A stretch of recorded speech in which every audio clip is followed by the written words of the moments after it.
Jadi jangan cuma protes saja, tapi kenyataannya sebenarnya memang itu yang terjadi. Memang Bung Karno bukan milik satu partai saja.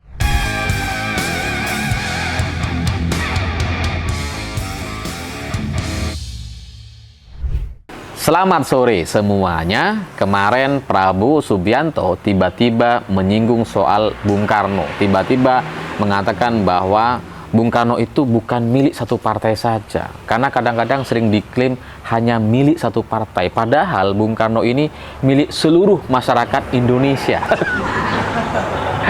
Ya, sebenarnya pernyataan semacam ini bukan pernyataan baru gitu ya. Sebelumnya juga ada politisi yang juga menyampaikan hal yang serupa. Tapi menurut saya memang kalimat ini bermasalah gitu. Kenapa loncat-loncat gitu, tidak berurutan? Karena mereka kerap mempermasalahkan bahwa Bung Karno ini seolah milik satu partai.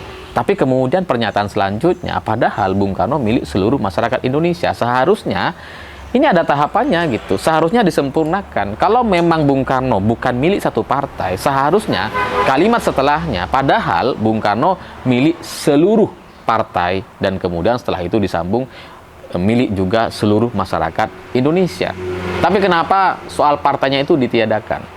Kenapa kemudian tidak ada politisi atau orang yang mau menyampaikan bahwa Bung Karno bukan hanya milik satu partai, tapi milik seluruh partai, misalkan. Kenapa nggak ada politisi yang bicara seperti itu? Kenapa Prabowo tidak berbicara seperti itu? Ya karena mungkin memang pada faktanya tidak semua partai pro dengan Bung Karno.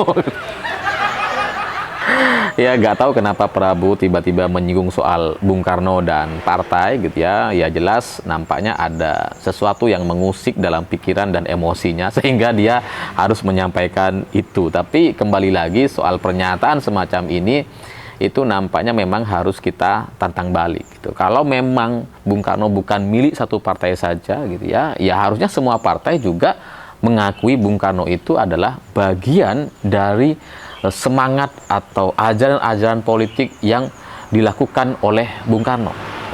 Harusnya kayak gitu dong gitu ya. Harusnya semua partai sepakat dengan itu. Tapi kenapa tidak ada partai yang melakukan hal yang semacam itu? Dan memang selama ini yang kita tahu gitu ya, kita ingin Bung Karno bukan milik satu partai saja. Kita mau seperti itu gitu ya.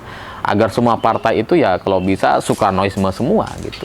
Cuma kan faktanya sampai hari ini hanya PDI Perjuangan lah yang merupakan partai yang secara ajaran, kemudian cita-cita atau contoh-contoh dan nilai-nilai yang mereka bawa dari partai itu, dari elit sampai ke kader-kader di bawah atau sampai anak ranting, itu memang hanya dilakukan oleh PDI Perjuangan gitu. Yang semangatnya tuh semangat Soekarno gitu ya. Yang ajarannya ajaran Soekarnoisme, yang meniru segala semangat kebaikan dan cara-cara politik atau cara berpikirnya.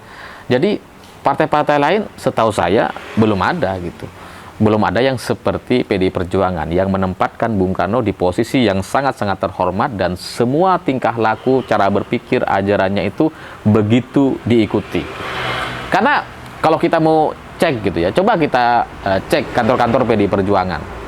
Itu di setiap kantor dari pusat, di daerah, kalau kita lihat di gambar-gambarnya, selalu ada fotonya Bung Karno. Selalu ada lukisan-lukisan Bung Karno.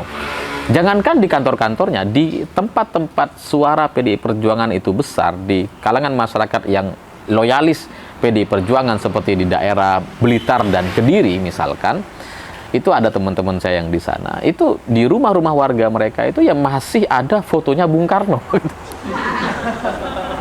Udah kayak apa ya, udah kayak ulama Bung Karno di rumah-rumah mereka, itu ada di setiap rumah ada gitu. Nah, di partai-partai lain ada nggak perlakuan-perlakuan yang semacam ini? Di kantor-kantor mereka ada nggak yang pasang fotonya Bung Karno? Nggak ada, setahu saya nggak ada. Kalaupun ada mungkin jarang sekali. Bahkan ada partai yang mau membuat ajaran baru atau pemahaman baru, yaitu Jokowisme seperti PSI misalkan. Jadi ya faktanya memang tidak semua partai kemudian mau mengakui Bung Karno sebagai satu sosok yang patut dicontoh dalam cara berpikir dan berpolitik. Tidak semua partai. Minimal PSI sudah pengen Jokowisme misalkan gitu ya. Jadi bahwa kita pengen Bung Karno tidak hanya milik satu partai, iya, tapi faktanya memang hanya PDI Perjuanganlah yang mewarisi api semangat dan kemudian meniru rekam jejak, cara berpikir, cara berpolitik, cara bersikap, dan semuanya sampai kemudian sampai ke aksesorisnya, dari mulai kopiahnya yang ada logonya ada logo Garudanya, itu kan gaya-gaya Bung Karno dulu gitu ya. Jadi ya faktanya memang hanya PDI Perjuangan yang sangat-sangat Soekarno gitu. Sehingga dari sini kalau ada pernyataan seperti Prabowo atau politisi-politisi sebelumnya yang mau mengatakan bahwa Bung Karno bukan hanya milik satu partai, ya coba kita tatang balik.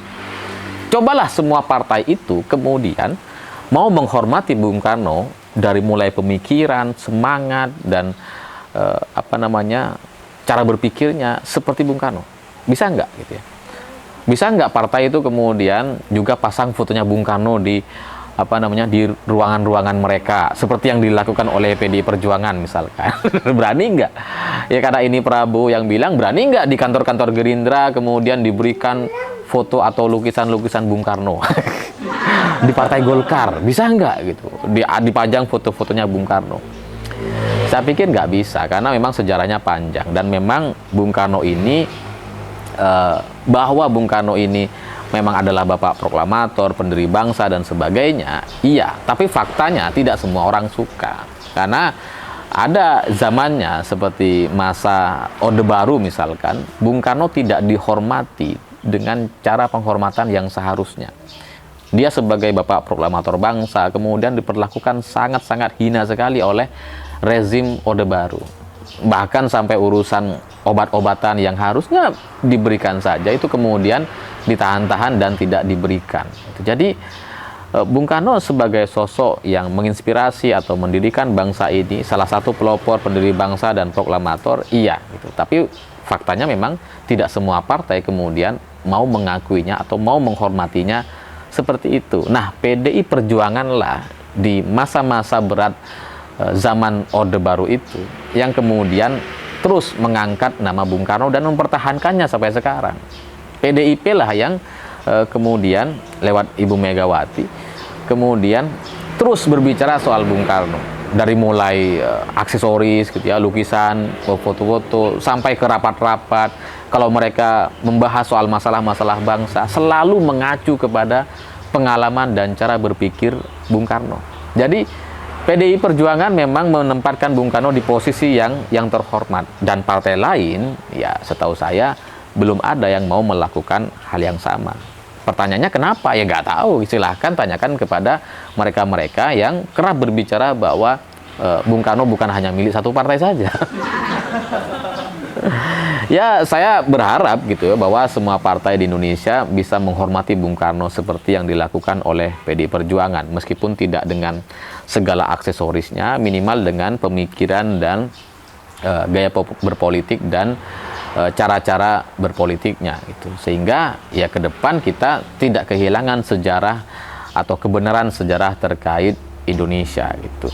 Nah, tapi kalau sampai sekarang faktanya belum ada partai yang seperti itu, ya itulah yang harus kita terima, harus kita sadari gitu. Jadi buat politisi, buat Prabowo yang kadang-kadang ingin protes atau tidak terima bahwa Bung Karno hanya milik satu partai saja, ya mulailah dari partai-partai kalian untuk mau memperlakukan Bung Karno. Minimal dari aksesorisnya minimal gitu ya, yang gaya-gaya Bung Karno, atau dari pemikiran-pemikiran dan buku-bukunya ya mulai-mulai dipajang lah di kantor-kantor kalian misalkan gitu ya. Jadi jangan cuma protes saja, tapi kenyataannya sebenarnya memang itu yang terjadi. Memang Bung Karno bukan milik satu partai saja, tapi faktanya satu-satunya partai yang menempatkan, yang menghormati Bung Karno dengan sedemikian rupa, yang dengan yang seharusnya, dengan cara yang seharusnya, memang hanya PDI Perjuangan itu. Jadi ya silahkan partai-partai lain ikuti jejak PDI Perjuangan, menghormati Bung Karno dengan sedemikian rupa, agar ke depan tidak ada lagi pernyataan-pernyataan omong kosong yang seperti ini. Nah, soal kenapa Prabowo tiba-tiba bicara seperti itu, saya juga nggak ngerti gitu ya. Kadang yang namanya politisi itu kan dipengaruhi oleh isu atau apa yang terjadi di sekelilingnya. Nah, kalau Prabowo sudah mulai bicara seperti ini, nampaknya proses untuk mengajak PDI Perjuangan untuk berkoalisi nampaknya itu semakin sulit. Kayaknya sudah dalam tahap frustasi gitu. Karena PDI Perjuangan sampai sekarang belum menyatakan sikap apa-apa. Mereka akan melakukan rakernas bulan ini atau 2 minggu lagi, dan mereka akan menentukan sikap gitu. Jadi semestinya Prabowo tidak perlu menyinggung soal PDI Perjuangan atau Bung Karno milik satu partai saja dan seterusnya, karena PDI Perjuangan belum menentukan sikap apa-apa.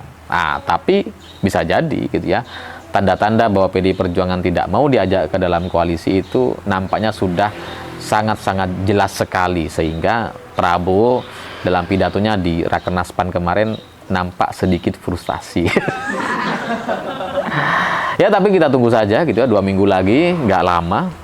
2 minggu lagi ya, minggu depan rasanya gitu ya, nggak lama gitu ya. Dan kita bisa melihat arah politik PDI Perjuangan ke depan akan seperti apa gitu. Tapi kembali lagi soal Bung Karno tadi, kita berharap semoga partai-partai lain juga mau menghormati Bung Karno seperti yang dilakukan oleh PDI Perjuangan. Saya pikir itu. Terima kasih sudah menonton. Begitulah kura-kura.